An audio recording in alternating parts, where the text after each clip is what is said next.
Alright YouTube, going to be starting a new series of the 1990 rmx250 rebuild process. Basically, all the bike needs is a new top end, forks need to be rebuilt, exhaust system needs to be replaced along with the seat cover, maybe even seat foam as well.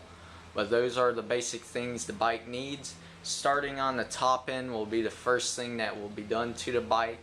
So I'll be doing a breakdown and putting back together process video just like I did with my KX250. So I'll just be doing all the steps basically just like I did in that video. So hope you enjoy the series and I'll get this thing started. Alright, first thing you're going to need to start is take your seat off, of course. As you can see, this one has a little chunk of foam taken out where I laid it up against a tree. Put tape over it. It's holding up, but it just don't look good. But take your two bolts out on each side. On this side also. Just slide your seat off. And there must have not been a bolt holding that on right there.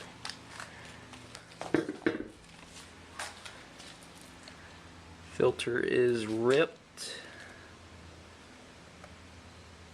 But we are rebuilding it, so that won't matter. We'll throw a new no-tool filter in there as well. Next thing you're going to want to do is take your gas tank off. We got a wire tie on here because we lost the rubber piece. But take that off. The two bolts holding on each side. Unhook the gas line down below. I think that's about it. But alright, so once you have removed all the necessary bolts and removed the gas line from the tank, pull that off. So now you got the seat and the tank off.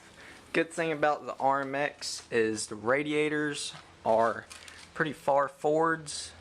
They completely clear the cylinder, unlike on, say, KX250, the radiator on both sides is in the way of the power valve right there, so you have to take rads off on certain bikes. This one, fortunately, I won't have to, but next thing in order is removing the expansion chamber.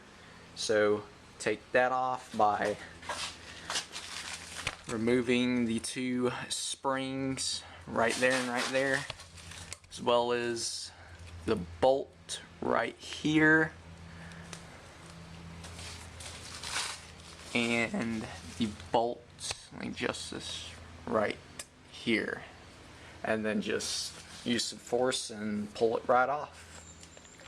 Alright, so now you got the exhaust pipe off. To pull the springs off, I use this snap-on seal puller.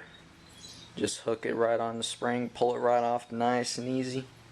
That works fairly well. Now that you've got the pipe off as well as the tank, you can get pretty much at everything on the engine now, as far as taking off the motor mounts, rad hoses, clutch cable, basically everything now. So what you're going to want to do now is, like I said, take the radiator hoses off all around. Remove your spark plug cap, remove your motor mounts there. Those are the only ones for the cylinder. Remove your clutch cable. And I've already cleaned this engine.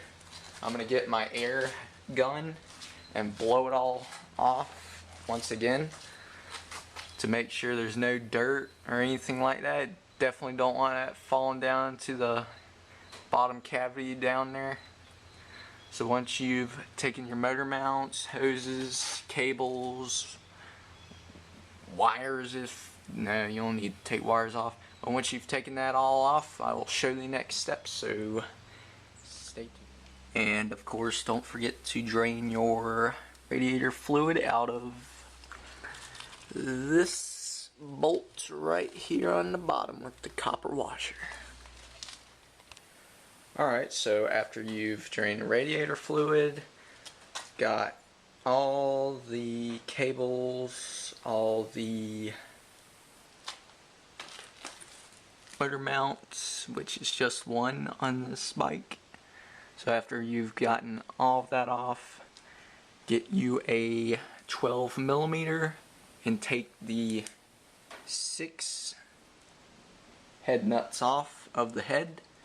There's the gasket. This bike has a gasket instead of a O-ring, 2 O-rings. So take those off and you can pull the head off.